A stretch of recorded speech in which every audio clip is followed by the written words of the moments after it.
Con un fraternal abrazo, como siempre, les saluda a ustedes su amigo José Manuel Marmolejo Delgado en nuestro programa Golpe a Golpe, Verso a Verso de esta gran estación OMV Radio.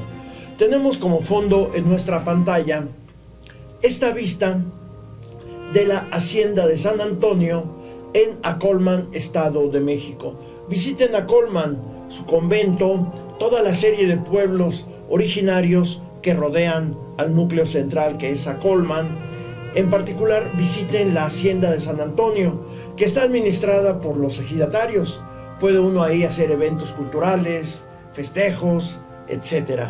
No dejen de visitar el precioso pueblo de Acolman en el Estado de México. Damos inicio a nuestro programa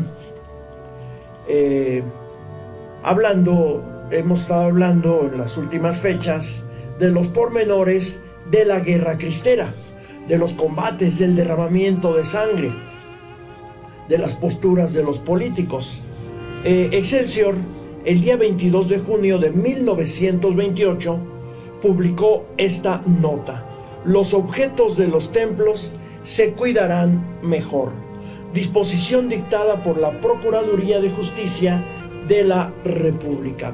Recordemos que muchos de los templos, pues todos los templos estaban cerrados y los cerró la propia Iglesia Católica y se quedó dentro la gran riqueza cultural histórica que tienen esos templos. Entonces se nombraron juntas vecinales respaldadas por elementos militares para que protegieran dentro de los templos toda esa riqueza histórica, todo ese patrimonio que es de todos los mexicanos, no es patrimonio particular de la Iglesia.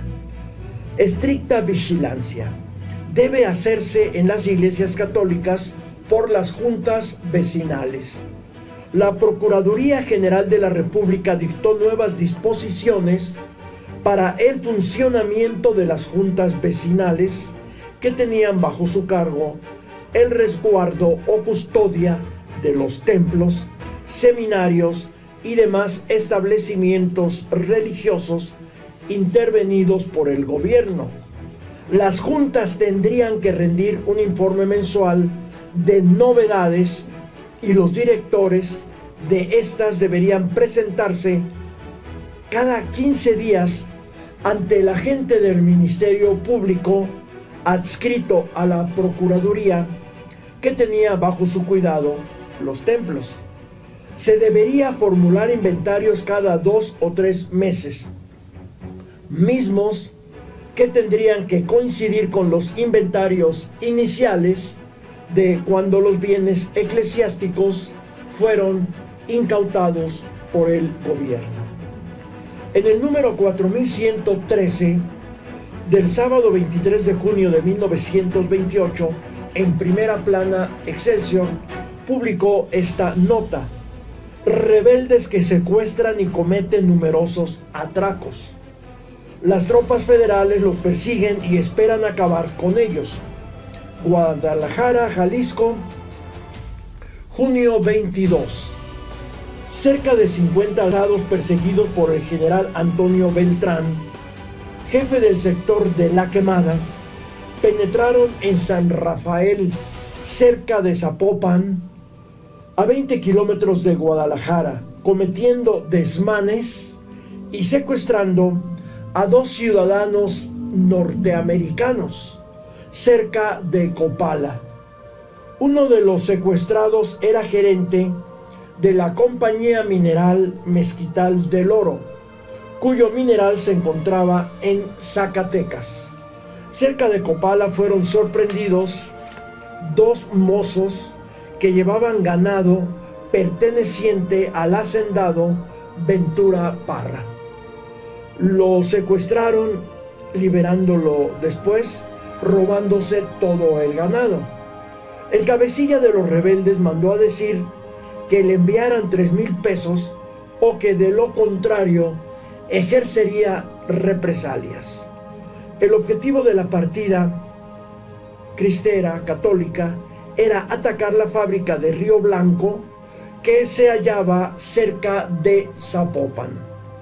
En el número 4114 del domingo 24 de junio de 1928, en primera plana, Excelsior publicaba esta nota: el secuestro de 2 americanos, relacionada con la anterior.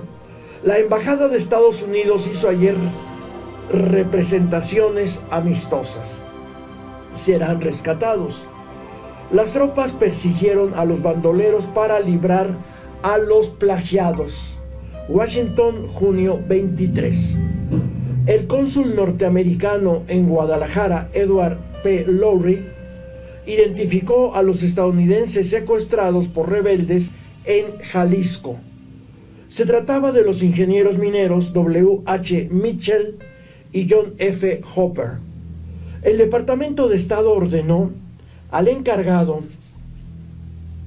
de negocios, Arthur Schoenfield, que solicitara al gobierno de México la toma de medidas pertinentes para lograr la liberación de los secuestrados.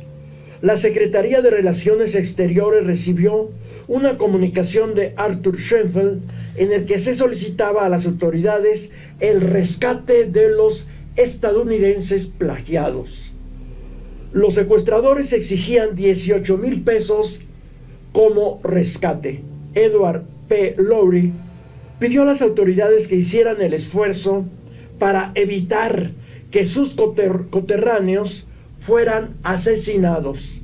El señor Mitchell era gerente de las minas de los lagos, perteneciente a la Pacific Mining Company, situada en el Mezquital del Oro, Zacatecas.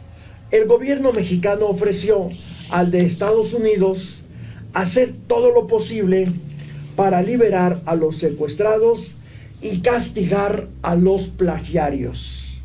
Otra nota del periódico Excelsior es la siguiente: grave derrota de partidas de levantados. Las fuerzas federales se batieron bizarramente en la hacienda de La Griega, cerca de Querétaro. 26 muertos a los núcleos rebeldes.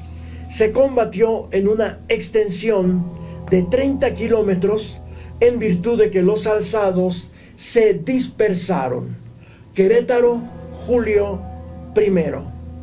El capitán primero Francisco Hurtado, jefe del destacamento de la hacienda La Griega, comunicó a la superioridad que un vecino de la hacienda El Rodeo le informó que hacia La Griega se encaminaba una partida rebelde.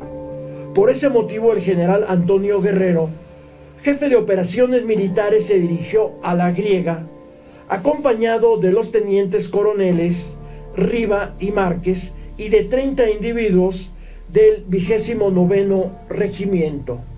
Los soldados de Hurtado se batieron bizarramente. No obstante su inferioridad numérica en relación a los atacantes. El combate duró 5 horas y las columnas de los coroneles Leiva Márquez junto con Hurtado y Guerrero derrotaron a los levantados, haciéndoles huir hacia Cerro Grande y Cerro Blanco.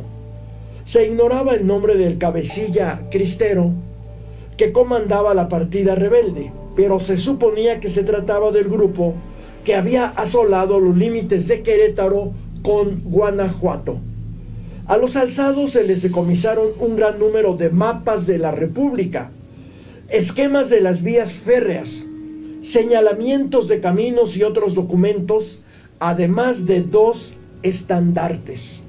El combate se registró en un cuadrante de 30 kilómetros, recogiéndoles 27 muertos, 11 caballos ensillados, 2 acémilas cargadas de una gran cantidad de parque y un botiquín, además de un aparato para fabricar bombas de dinamita. De parte de los federales, murieron el subteniente Donaciano Salas, el trompeta Agustín Millán, el soldado Emilio Sánchez, y fueron heridos el subteniente José Rodríguez y 7 personas de tropa. El teniente Luna, con soldados del destacamento de la hacienda El Lobo, salió en persecución de los dispersos que huyeron al rumbo del Cerro de las Tuzas. A las 19:30 horas del domingo 1 de julio, fueron fusilados 9 individuos apresados hacía 2 días por la noche, a quienes se les localizó sobre la vía del ferrocarril, recogiéndoles papeles comprometedores y algunas bombas. Un caso local que ejemplifica claramente el nuevo estado revolucionario es reflejado con certeza en el capítulo 6, la Revolución Agraria 1933-1944, de ese libro de Luis González, que es todo un monumento al conocimiento de la guerra cristera. Pueblo en vilo. González afirma que Obregón, mediante Vasconcelos, fue el promotor de la reforma en la educación, las letras, las artes y la filosofía. Calles pretendió ser apóstol de la reforma religiosa y Cárdenas fue líder de la reforma agraria y de la laboral. La reforma agraria cardenista se propuso el incremento de propietarios, el fomento de la propiedad comunal, aumento de la producción agrícola mediante nuevos cultivos, irrigación, tecnología y crédito. La reforma laboral creó la Ley Federal del Trabajo, promulgada en 1931, promoviéndose la salud, la vivienda, el vestido y el sustento a los trabajadores.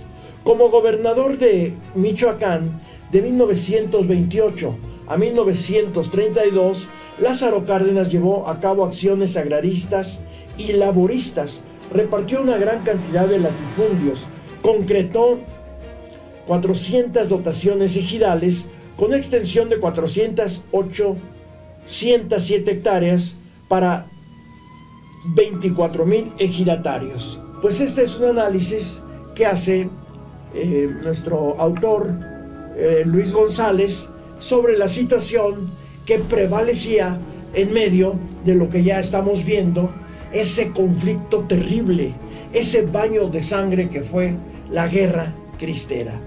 De esta temática habremos de continuar dialogando con ustedes en nuestra próxima emisión de Golpe a Golpe, Verso a Verso, de esta gran estación OMV Radio en Ecatepec. Se despide de ustedes su amigo José Manuel Marmolejo Delgado.